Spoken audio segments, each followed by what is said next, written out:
Thank you so much. Great bio about me. Appreciate everything, and maybe one day I will be a lumberjack. So my name is Michael Moran. I work for the city of Belmont over here in San Mateo County, kind of by San Mateo. I oversee the youth and teen section mostly, but also aquatics, special events, and the administrator side. My counterpart here. All right. So thanks for that great introduction. I shouldn't have sent it to you, and then I could have had one made up also. But I'm going to jump right in, kind of just real briefly what we're going to go over. We're going to start off with an icebreaker, kind of understand who's in the group and kind of understand the group dynamics.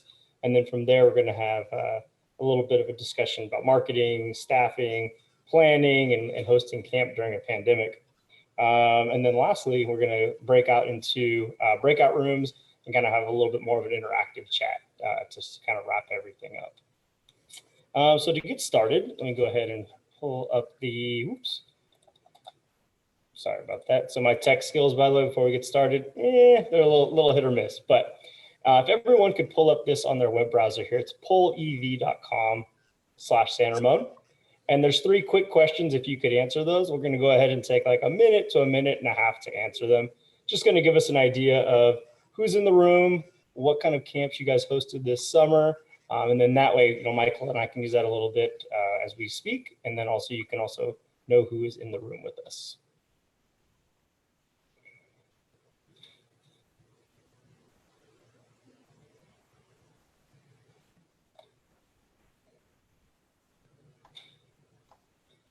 All right, so we have our polling results coming in here. We're going to full screen it. So we have 9 done right now. We're going to give it a little bit more time. We were at 41. Is that right, Michael, in the room? Okay. You got 50 now. Whoop, whoop, whoop.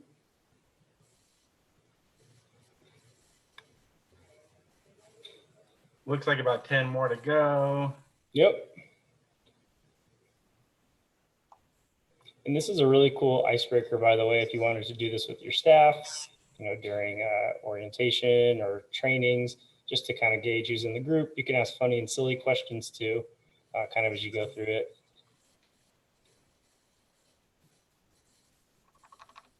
Andrew, is it free? No, this is a paid account that we're using right now. Yeah. Got it. So we got 4 more to go. Oh, 5 more to go.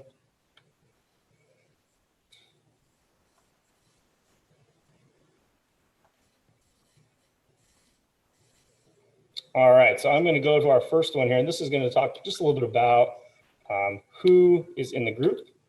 And you can see here, kind of get a good flavor of who's in our group here. Looks like about 3% who are in the director range, 11% that are managers. So you got a pretty good group here. Looks like a lot of supervisors and coordinators that are on the call. And what's cool about this app also is it kind of, you just saw there in real time as folks are submitting their answers, it will change. So let's take a look and see about in-house camps and folks that did contract. Wow, we have a 50-50 split. So right down the middle, did your agency host a contract camp or did they not? And it looks like we have a 50%, 50%. So we do have a pretty diverse group here that did both. And I'm going to go to our final answer, our final question that is, and did you guys do in-house camps? And it looks like 79% did. And 20% did not do in-house camps. So we have a lot of folks that did in-house camps. And then in the same token, we have about a 50-50 split that did contract. All right, so thank you guys for participating in that. I appreciate it. And go ahead and put the PowerPoint back up. All right, so hopping in a little bit into marketing and talking about what San Ramon and Belmont did. We tried to do this kind of chronologically, just so you know. So from marketing to all the way at the end of camp doing an evaluation. So something that San Ramon had done kind of leading up to March, we had done a lot of in-person camp fairs. We had done a lot of the usual going out and visiting groups and trying to get our name out there. And you can kind of see that here in this pre-COVID type models. One of the things that we do that's our biggest event of the year is called Party in the Park. And it's a pretty traditional summer camp fair where we have our different vendors, anywhere from like 20 to 30 different booths, and parents go from booth to booth with their passport, and they get it stamped at each table. And then from there, they can collect a prize at the end and a 10% discount. So what we had to do was we had the task now of trying to take this virtually. I think the biggest thing that you should do before you host any type of event is, what's the purpose and why are we doing this event? Why are we taking it virtual? So one of the things that we really tried to do was to create that connection with the families virtually, understanding that they're about to make a significant financial contribution towards their child's summer, making sure that they're still comfortable with that, still getting to meet all of the different instructors that we have on staff. So here is our website here that we had, and this is our virtual party in the park. So how do we create that dynamic? How do we create that community? And so one of the first things we did was we actually virtually had something for all of our instructors. So just like you would have gone table to table, we wanted to create that same experience online. So you could have looked by name, which is over here, or as you scroll through, you can kind of see what we did. Each vendor, we have a photo of them. Quick little brief bio. But one of the best things was having these clips and having a small video clip that they could check out, trying to get them to get in the mindset of, oh, I can visualize my child in the shoes of the child that I see there in the video. So I'll show you guys a quick, just 5 seconds of one. I know a lot of folks use engineering for kids, so I'll show you the one that they have. And a lot of these bigger companies, they have these things already established. They have a quick video clip that you can put on your website. So as you can see here, they set it up through this particular website. And then from there, and again, I'll show you a few seconds of it.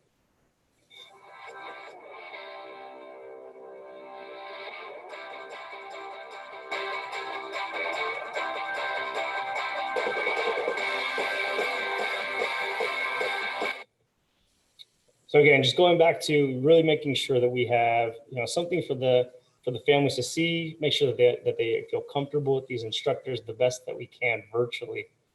Next thing we did, and this was pretty common in a lot of places, was we did different DIY activities that you could take home with you. So, we had one that's really simple. Do you have some Oreos at home? You got some Oreos laying around. Let's teach you something while we're doing an activity. So what are the phases of the moon? So, we had this cool little handout for them. Take the cookies, you kind of peel back top layers, and the kids start learning a little bit about the phases of the moon. Again, just trying to get different things where we can get them engaged at home so they can understand what kind of in-house camp curriculum we do. The parents like this kind of stuff. They like how, hey, the kids are engaging. It's an experience that they're having while they're learning. So they're probably going to retain a lot more of that information. And then lastly, what we tried to do is kind of hit that nostalgic appeal. And we called it a click down memory lane. So families that were here, in 2019, we have all the different weeks of camps that are here. We use Smug Mug, which is kind of like a photo bucket where you can upload photos to, and then families could take a look here at these different, weeks of camp. So this was, a lot of folks have done similar things, but one of the things that I wanted to talk and kind of dive a little deeper into today is, evaluating how this program might have just gone. So, we just hosted this rocking event, but how do we know it was good? How many people came? It was online. So one of the things that I recommend is the analytics, and making sure that the analytics that you use match, knowing where you're going to use as a measuring stick and a tool for the events that you just did. So kind of focusing down here, this is what we did. We did these type of things here. How many folks visited the page? So, 217 people. That's a lot. It's pretty good for our goal and for our standard. Other important things like how much time did they spend there? How many people shared or maybe bookmarked the link? So before you start an event like this, you may want to have a chat with your IT team. Make sure they can pull these analytics for you. We found and we deemed that it was popular enough to try to do another event on April the 11th. We had a little bit less attendance on that one, but we wanted to make sure everyone could still take advantage of a lot of the opportunities that we had through this virtual event. All right, Michael, you want to tell us a little bit about what Belmont did? Yes, can you turn on the PowerPoint, please?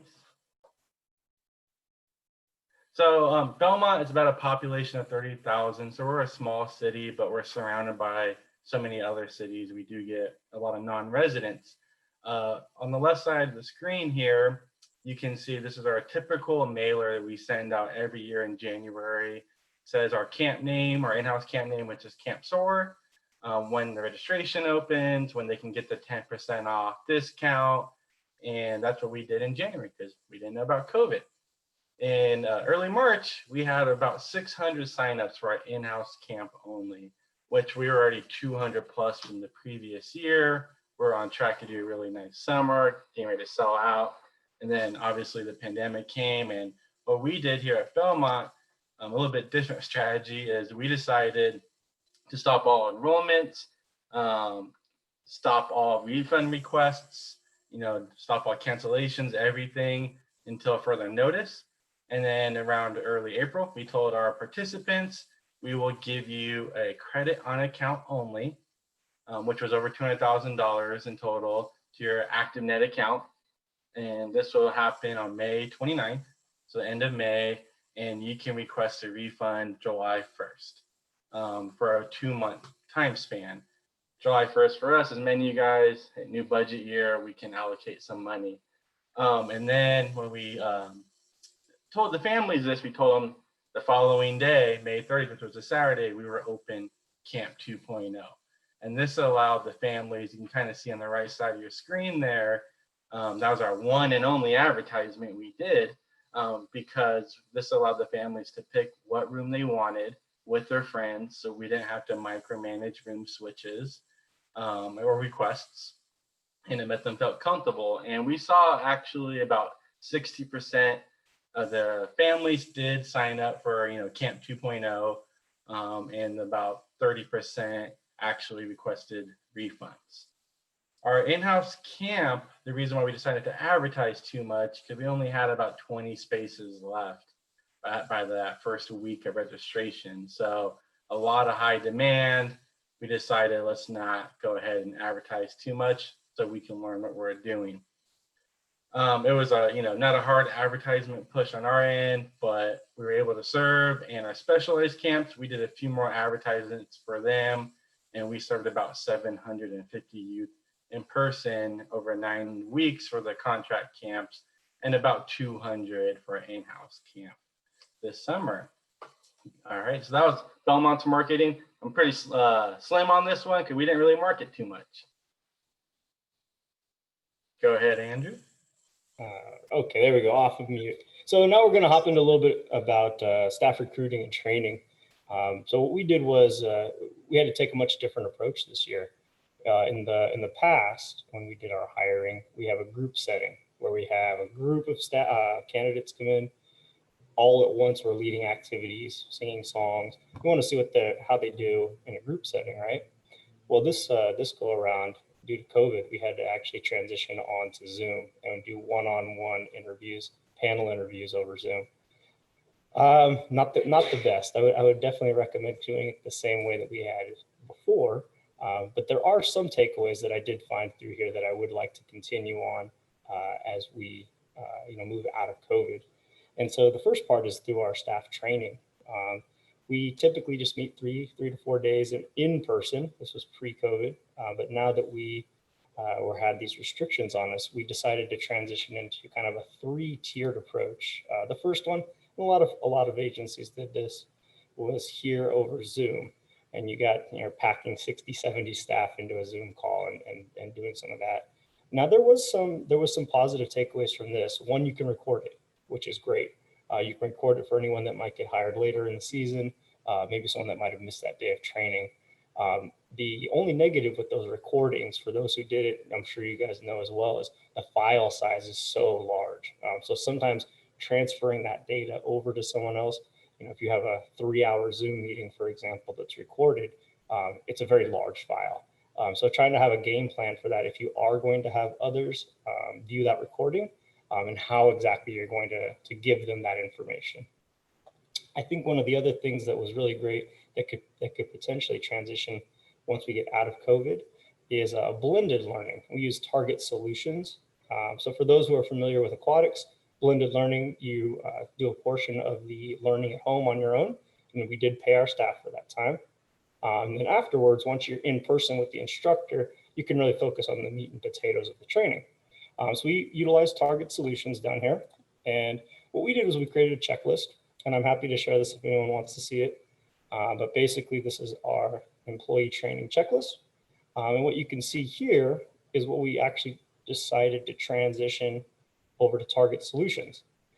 So there's about 2.25 hours worth of training here that we took online.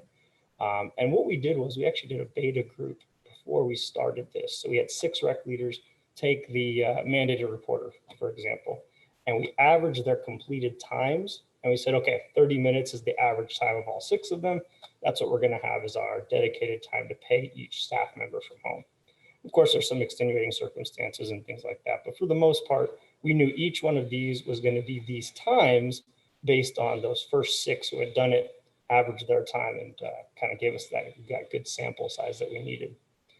This was great, and I think will really help a lot once we get out of COVID, because so many times we get bogged down with a lot of this information that we have to do, of course. But we want to be focusing more in person on a lot of the things that are day-to-day technical type things. So I'd recommend something like this if your agency is kind of strapped for time and looking for more a more blended learning type of thing, and that can be done through Target Solutions. Go back here to our PowerPoint. And then lastly, we were learning a lot, I think, in early June. I think all of us were learning a lot in early June. Who wears masks? Did the kids wear masks? Did the staff wear masks? What are the group sizes? Things like that. So what we ended up doing was, for important things like learning our new camper carpool, how to perform a health check, how to do a health check for yourself when you come to work each day. We actually did these in person in groups of 12. And each group of 12 would come in, we'd cycle through with a different coordinator or supervisor leading the group, and then they would learn that particular element that was kind of a have to do in person type one. And that's what we did for our staff training for in-house. And then the last piece of the puzzle was for our contract camps. We actually developed about a 3-4 page document. I won't screen share it, but if anyone is interested in sharing what they had, I know I would love to read what other folks have done too. But basically it was, how does camp work each day? Who signs in, who signs out? Our buildings happened to be close to the public, so parents weren't allowed in. But it just clearly outlined everything that they would need to do throughout the summer, so that we were all on the same page a week before camp started. We know what the rules, the regulations were going into each week. And they did change from week to week. I'm sure they did for some other agencies as well. So that was really important to have a document like that, and I'm happy to share that after this as well. Okay, my turn over here. So next slide, please. So Belmont, we started actually hiring in January because that's when we open typically, and we paused the registration, the interview process in March, and we did resume in April, even though we didn't know if we were going to have summer or not. Like some of you guys listed, you didn't have a summer. We were debating back and forth to have one or not. And we actually didn't decide to mid-May. So when we're interviewing everybody, we told them honestly that we may not have a summer. And just to give you a heads up, go ahead and look for other opportunities as well. So over here, we actually went with in-person. Andrew and I, we didn't know before we started practicing this that we did like a yin and yang kind of thing, but we did. So over here, you can kind of see our camp staff, in our big multi-purpose room. We did do blended learning CPR as well. I highly recommend it before pandemic or now. It's a great time saver for your staff. And then we did the skills in person through all the safety guidelines. And then you kind of see a photo of the camp staff. So in May, we decided to go ahead and, continue to have a summer for camps, but not for our aquatics. We decided to keep the aquatics program closed, and we offered the previous aquatic staff positions in our recreation summer camp program. Some of them took it, some decided not to. All in all, we ended up with only 3 new hires for the summer, and everybody else were returners. We did overhire on purpose, thinking that in June, if it got worse, someone might leave us, or, maybe a family member, like a parent, might tell them, hey, you can't do it. And we were so happy we overhired, because that did happen even to the day before camp started. We had some people leave us due to safety concerns, but luckily we had enough staff. We created a new position called, cleaning team. And we had 2 people, and honestly, yes, they cleaned, but it was really there. So that way, if a staff member called out sick, they could take over that room. And that was one of our biggest takeaways. We did cut a couple hours, don't get me wrong, with our in-person training for everybody's safety, but majority of it was in person, and we did offer the mandated reporter online. Target Solutions is a great resource. We use them as well. And that's kind of our recap of summer. Go ahead, Andrew. You are muted, sir. I knew I couldn't go through this whole thing without doing that. Okay, so as we move through our timeline here that we have, we talked a little about marketing, talked a little bit about hiring and training. This is kind of what prep for camp looked like. I'm going to go kind of into the nitty gritty of getting kids in and out the door was what we focused on. And one of the big takeaways that we're even considering for post-COVID is this new system called KidCheck. So on a typical day pre-COVID, we're signing in a few hundred kids daily, and this was in person, long lines. So how do we get rid of these lines? And this could potentially be a great opportunity for us. So the way KidCheck works, it's the app is free for families. It is a paid service though. And what you do is you go into the App Store, you can download KidCheck there. Once the parent has downloaded the app, then they would need to create an account. What's really great is it's easy for the user. Now for us on the setup end, it does take some time. You need to create your classes within the KidCheck system. You would also need to purchase tablets or have computer stations pre-set up so that you could be signing kids in and out. If you're going with the contactless route, especially like we had a camper curbside drop-off, you're going to probably need a tablet for something like that. It can get a little bit pricey if you decide that you want to print name tags for the kids. But for us, you can see kind of here all of our staff have name tags. Well, in the past, the kiddos did too. And with COVID, we reused the same plastic name tag every day. Well, a good way to get away from that was to print out stickers. So that was actually a little workaround that we learned for COVID, was having these stickers that could be thrown away each day. So the way it works is kind of on the back end. After you purchase it, you set it up inside the system, like I mentioned. And then what's really great is on the KidCheck website, they make it super easy for your parents to get started. You can actually download these on their site. So there's a parent letter where you kind of plug and play, if that makes sense. You go in, you put your own logo in, you can edit the text, send this out to the parents. If videos are more your jam, you can put on a video into that email that you're going to send out to them.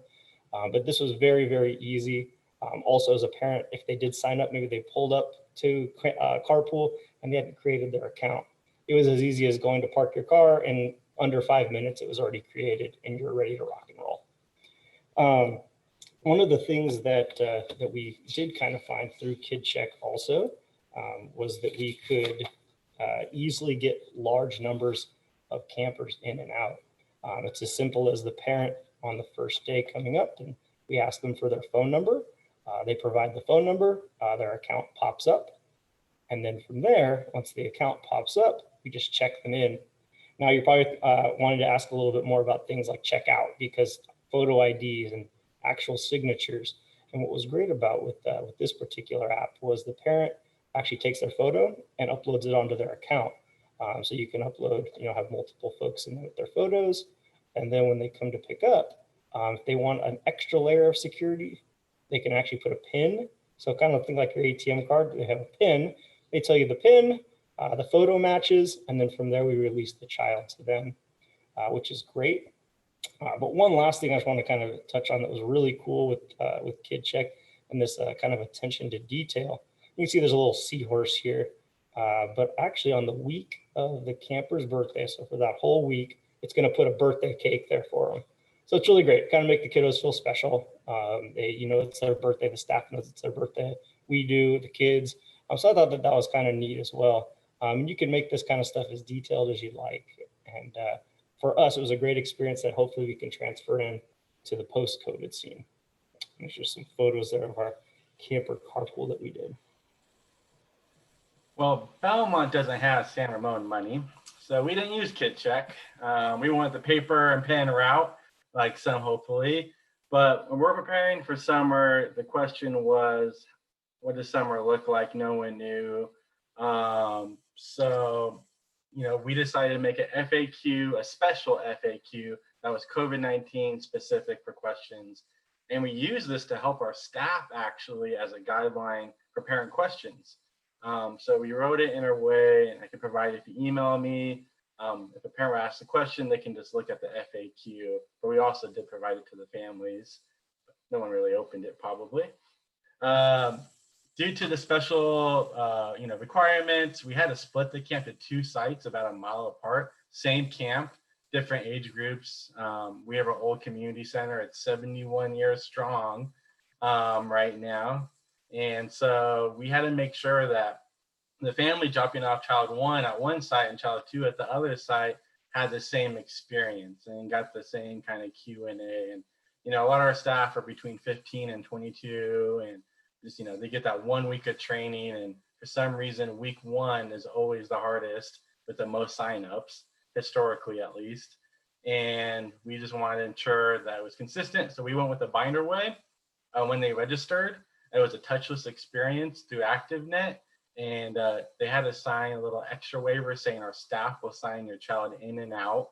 And we will also check the parents' temperatures and so on. So when the little Billy got dropped off, the staff, signed everything for the adult, signed whatever you could think of, in and out, extra parent pickup, who was picking out, all that. So that was a little difference, but our staff got to meet the families a little bit more. So that was great. Here on the photos, I kind of just threw a whole bunch in, and I thought it was a crazy summer, but it was a really fun summer. I thought I had a great time actually in 2020. You can see some of the staff here, they were getting tied up in their small pods or hula hooped, tied up together, or we had to, spread them out in the field and use a megaphone so we could talk to all the 5 groups on the field in big distance. So we didn't have a true game plan.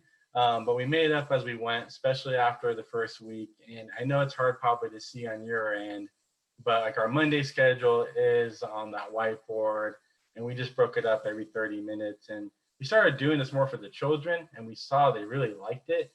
And most kids that returned actually had a better experience this past summer because they liked the small group setting. So that was our also takeaway. Some kids definitely didn't like it, and they complained every day for 3 weeks with us. But majority of them did like that small group setting, and that was really great to see. So our planning was we made it up on the fly, to be honest, and we told the staff that, and it worked out well. Go ahead, Andrew. So it's the same with us. We planned and pivoted and pivoted. It just seems like camp during COVID definitely had a lot of turns. But there are a few kind of good takeaways that we were able to get from it. First things first, I know when me and Michael were first talking about it, I shared this with him, and it's something that resonated well with his agency, and that's this social distancing calculator. So I know for my camps that happened to be contract based, we need to know how many kids can fit in the room. How is that going to work? And this is a really cool website I found that it's about banquet tables, obviously, but it works as a social distancing calculator as well. So say I have 12 kiddos, right? And I want to see how much space do I need? Well, all of a sudden it'll have this information for you and spit it right back out. So if you want them exactly 6 feet apart, now of course you have to think of other things too, like they need to be able to walk, they need to be able to move around. So maybe we use this one down here instead on what 12 feet looks like, or 8 feet. But this is a great tool that you can use and kind of keep in your back pocket as you're figuring out how many people do I have, or how much space do I have in the room. It works vice versa also. So if you had a 1,200 square foot room, you could still kind of see exactly how many people you could accommodate. So really cool tool you can bookmark. I know that I use it quite a bit, especially as we're trying to figure out how many people can be in a room. Is that room even big enough to really be hosting a COVID type camp and things like that? And then, like Michael had said, there's a lot of things that we learned as we went. Our teen programs is a really big one that we found that our teen centers are really popular during the year and during camp. But that was something that enrollment really plummeted with. That's an age group where kids that can stay at home now, and parents with so much uncertainty going around, and maybe my kid could get sick or not. That was one where they kind of reined back. And even though they had to work, maybe the teens stayed at home. So we transitioned to a lot of online programming, and that actually transitioned well into fall. And we're even doing it now again in winter. And I think it's going to be a trend here for the next season or two, if not longer. So that was something that we started with in summer and started learning more and more about. And our community is starting to sign up a lot for these type of programs. One other takeaway that I've learned is you can also pair with other cities when you do a virtual program. So if Michael in Belmont's teaching a coding class, and I'm teaching that same coding class here with the same vendor, we could still be having kids sign up through Belmont, sign up through San Ramon, and when the class starts, they come to the same Zoom room. And that way, it's what we've been noticing. It's been helping with cancellations quite a bit. If there's multiple cities all signing up into one bucket, and then hosting that class virtually, of course, then the classes are less inclined to cancel, even though we may only have 2, 3, 5 signups.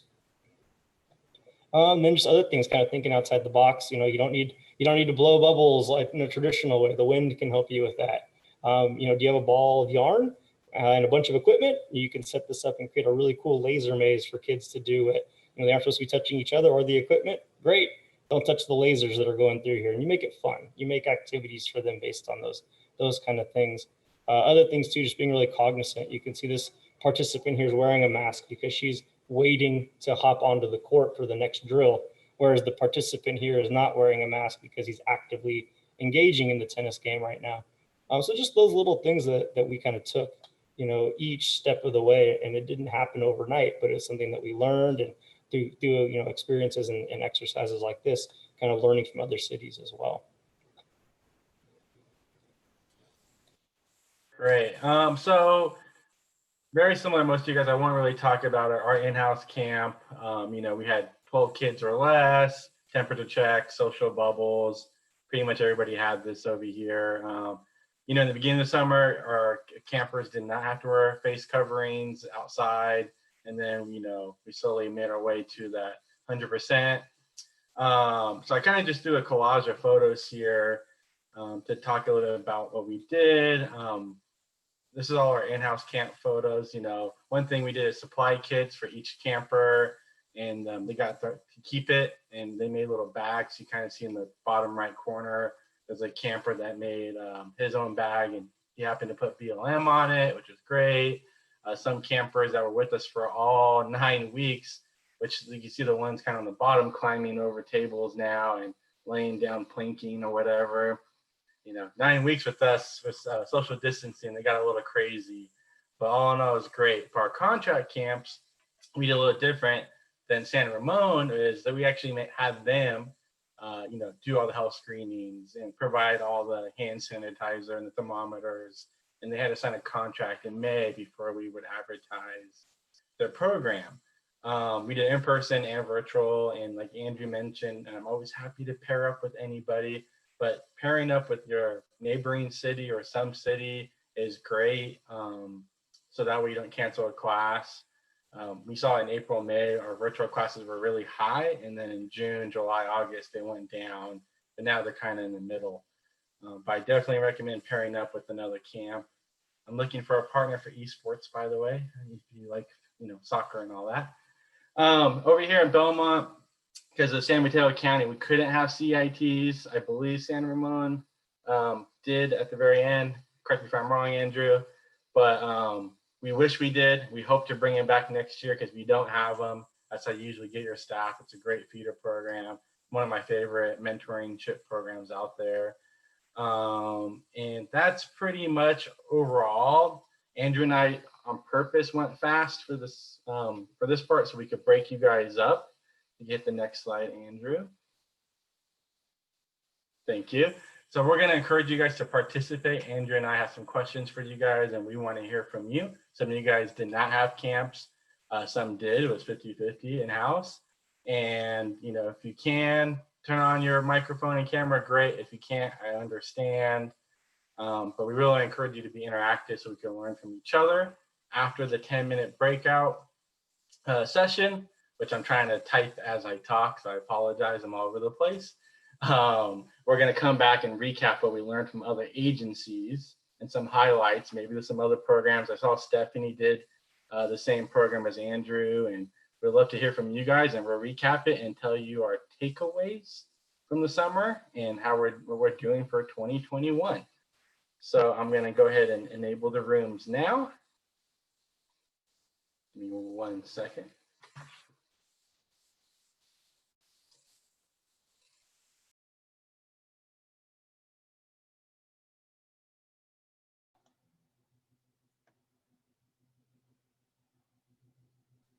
Hi, guys.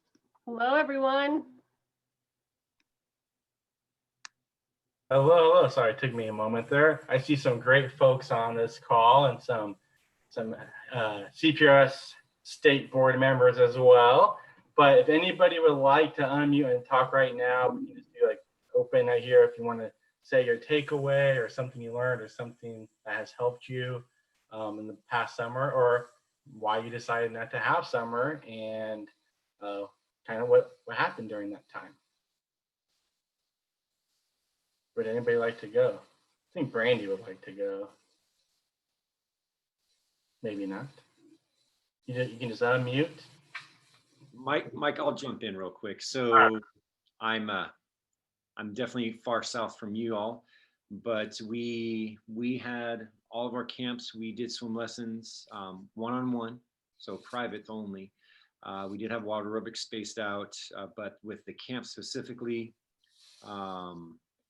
it was a struggle because originally we wanted to do virtual and in person, but ultimately we had to focus all of our energy just on the in-person and let the virtual slide, just because it was too difficult for staff to do both and too many hats to wear. I think the biggest takeaway we got was, and we did a big camp training beforehand, was just being patient with everybody and one another, and know that everybody's under a lot of stress. So we focused a lot of the staff's energy on working through kids' stress throughout, and trying to make the campus experience as enjoyable as possible, given that it was a lot of childcare. It wasn't like they couldn't go on field trips like they had done before, and they were within their own quad or core group of people, but it was difficult. We did do extended care, so 7 a.m. to 6 p.m. All day. But overall, it was just more of staff learning to be patient with one another and the campers, as this was a very unique circumstance for all. Good down south perspective. Thank you. Does anybody want to go before I pick on someone? I see Robin's in the room, and I know Moran had a few other requirements than down over here. I can jump in and add to what Frank was saying. I know in all the program areas that I was running, and daycare and camps were the first ones that we were able to reopen. One of the things that we struggled with is we had brought our program up to this super high level of fun and activity and all these things. And we had to scale that back because we had to readjust how we did staffing, how we did everything. Everything involved spacing and changing and altering things to such a way that after the first couple days checking in with my staff, they were worried that it wasn't fun enough.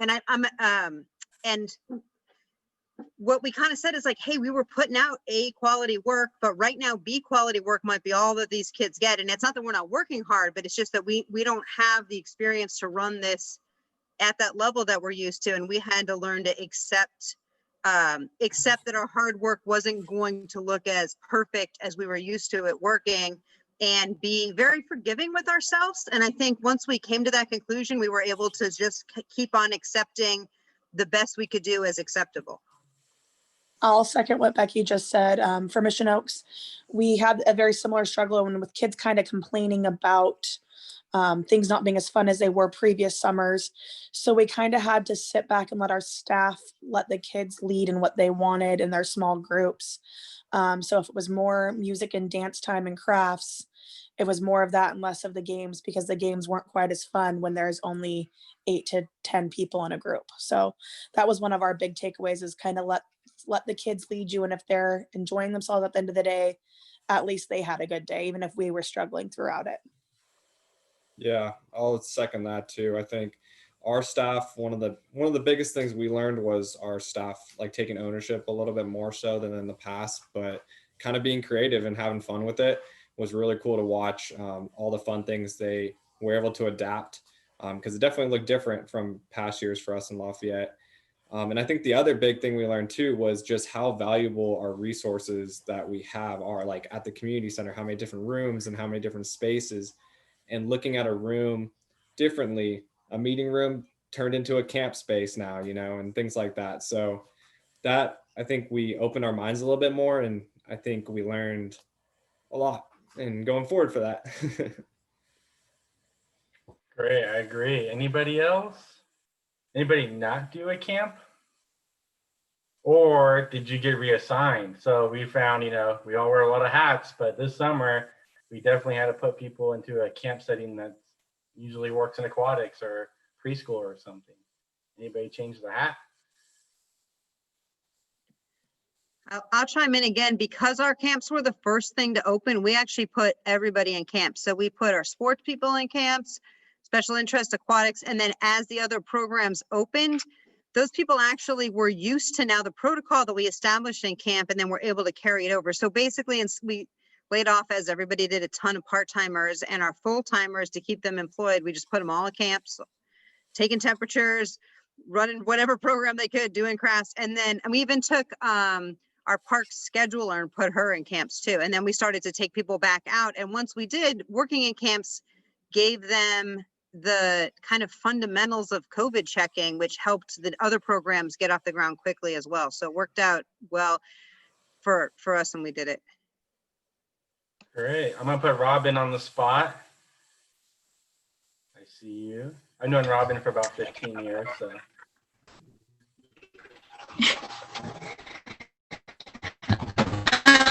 Can you hear me? I'm not sure if my speaker's working. I wish you had better Wi-Fi. Yeah, your Wi-Fi is a little out. Sorry there, Robin. Anybody else? How about our president for D3, Matthew? Anything to recap your summer?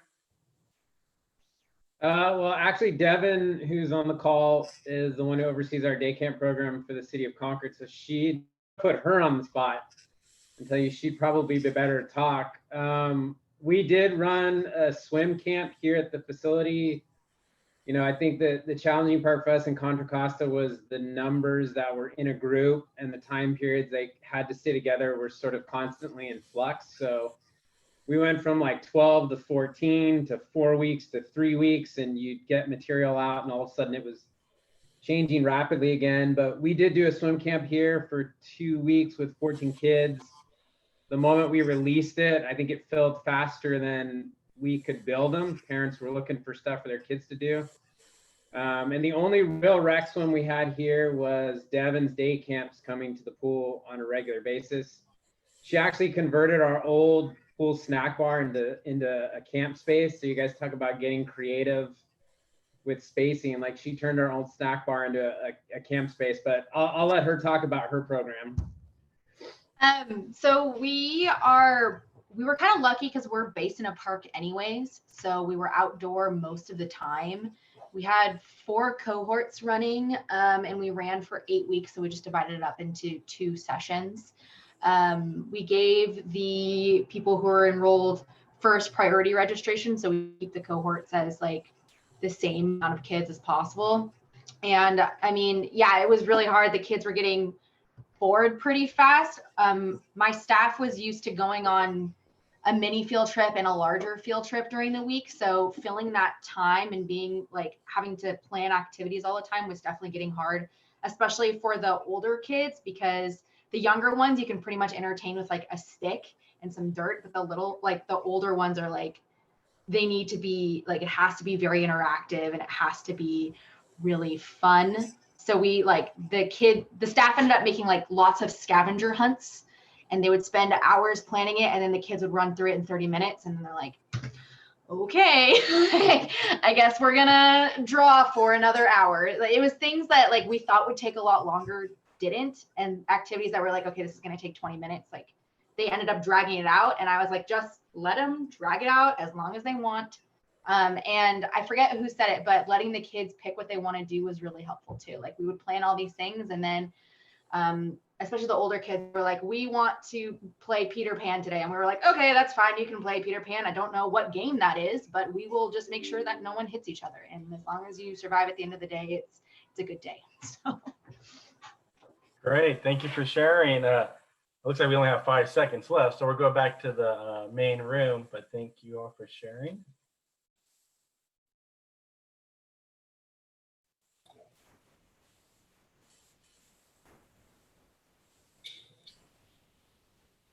Give it a second, let you guys all come back in. Make sure Andrew's back in. Great. So I learned some great things in my room. I don't know about you, Andrew, but I'm going to go first because I am muted first. So Becky had some great insight. I don't know if you mind sharing, Becky, for a moment or two about your summer. Sorry. What I was saying is that we had, as a group, we had to accept that we weren't going to be able to put out the same quality of product that we were used to putting out because we were constantly adjusting different staff, different regulations. And so a couple days in, we kind of regrouped and talked about that, and we came to terms with it. And that really helped us accept the changes that we were doing and be happy with the work that we did and the effort that we were putting forth, even though the quality wasn't where we wished it was. We were like, the acceptance of it made a huge difference in our ability to stay happy and keep doing it. Great. Andrew, would you like to pick someone? Yeah, of course. So we had a few folks that actually talked a little bit about contactless sign in and out, and that they really like that as a transferable, going into post-COVID. Does anyone want to chime in and kind of tell about their experience? I think Chelsea, you're the one who mentioned it. Would you mind tell us a little bit? Yeah. So we just were saying how it helped. It seemed it was easier to have the parents not be in the room or keep them in their car, and it helped the children feel more comfortable to come into our program. And it gave our staff time to kind of connect with the parents more because they were checking them in every day and going over the procedures and asking the questions to them. But because they're in the car, we kind of kept them moving. And we noticed that was very helpful for us and beneficial for our programs. I'd agree with that too. I think that's something that could definitely transfer over is, keeping the parents in the car, keeping the kids at camp.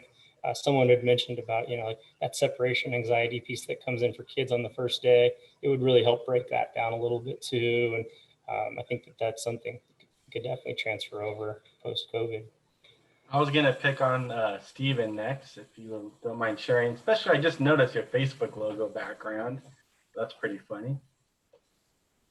Yeah. So what I mentioned was how we kind of realize all of the resources we have and how valuable they are. A meeting room turns into a camp space. All the patio space, grass space, everything you can think of, you can utilize, and it kind of made us adjust to that and be adaptable. And our leaders, kind of echoing what Becky was saying too, our leaders had to be a little more creative, and they had fun with it, and they did a great job adapting to it and letting the kids kind of choose. I think we talked about that too in our breakout room, helped keep them entertained as well. Thank you for sharing. Do you have anybody else, Andrew? Is that it? Yeah, no, we have a good one too that someone had mentioned about. We had so many grateful parents here where I'm at least, and it sounds like other folks did too. Some of those testimonials that came from that could be pretty powerful. I think, Tom, you had mentioned that. Would you mind kind of speaking to that a little bit too? Sure. Yeah, we didn't offer summer programming, but when we did get our after school program up in the fall, so roughly it was started as about 12 participants and then slowly started growing from there.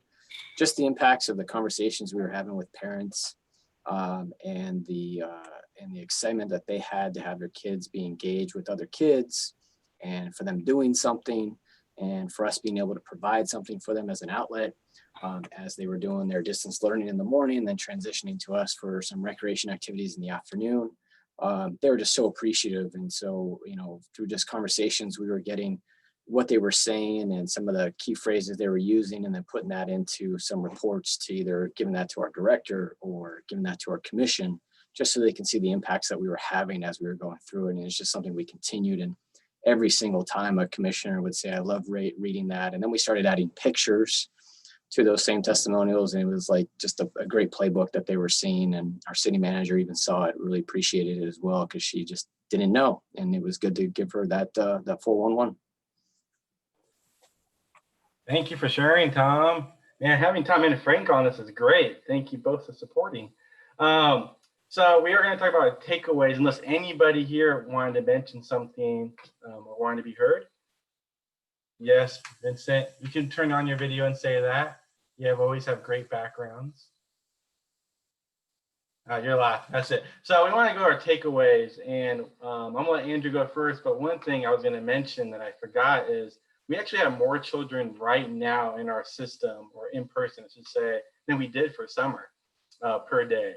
And, you know, I know we just jumped back to a different tier in the wrong way, but now changed. But we actually have more children in our system now, which is great. And that summer kind of helped us plan for the school year. So we're happy to do that and share it. Go ahead, Andrew. Yeah, I think the big takeaways, and we've been kind of pointing them out as we've been going throughout the presentation, but there are so many resources out there. It's kind of the first piece of it.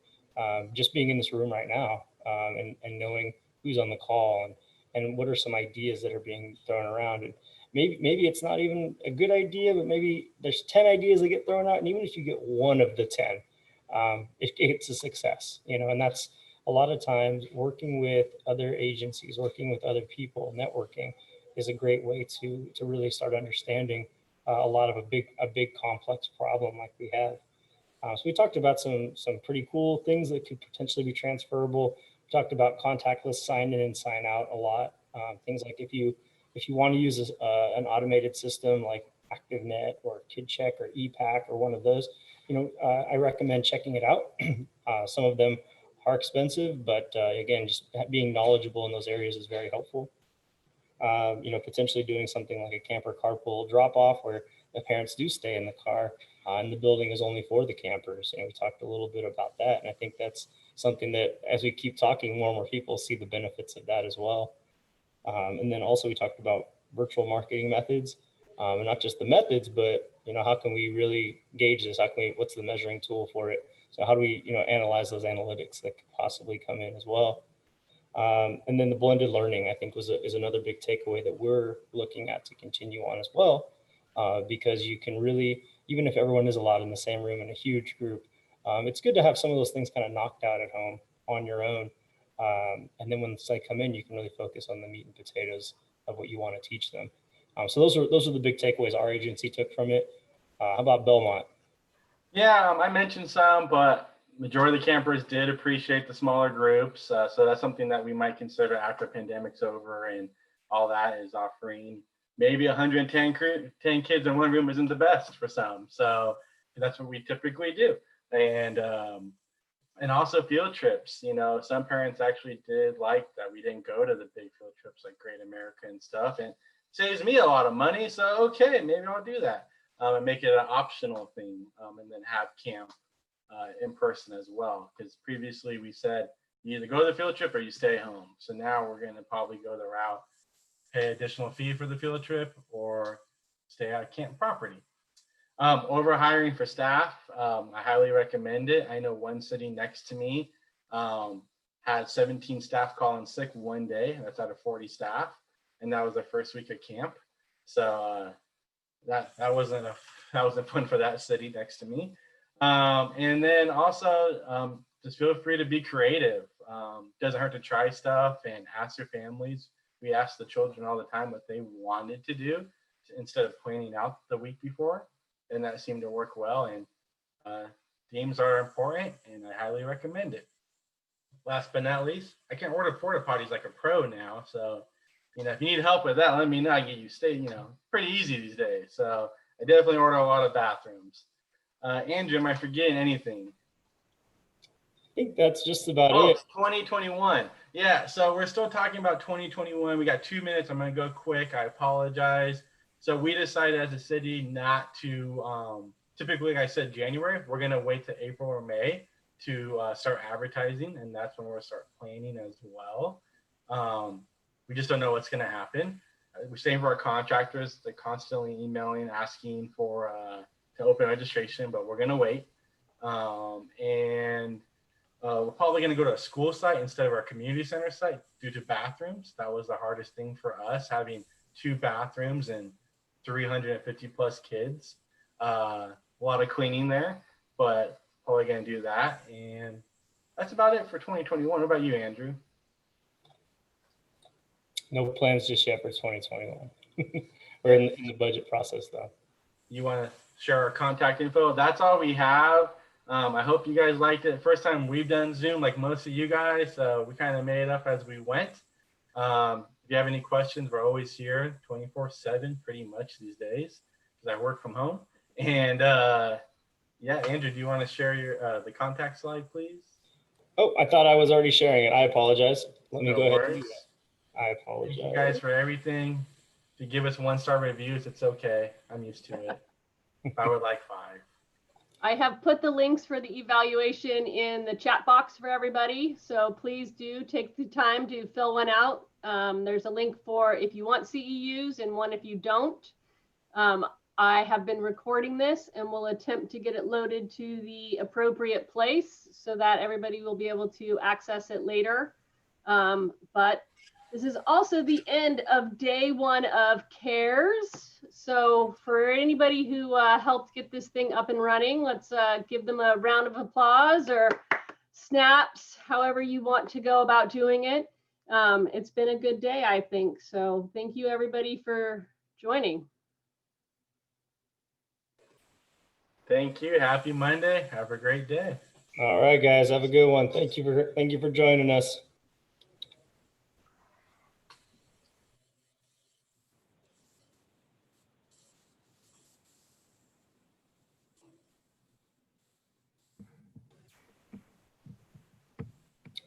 Hey, Catherine, anything else that you needed from Michael or I? I don't think so.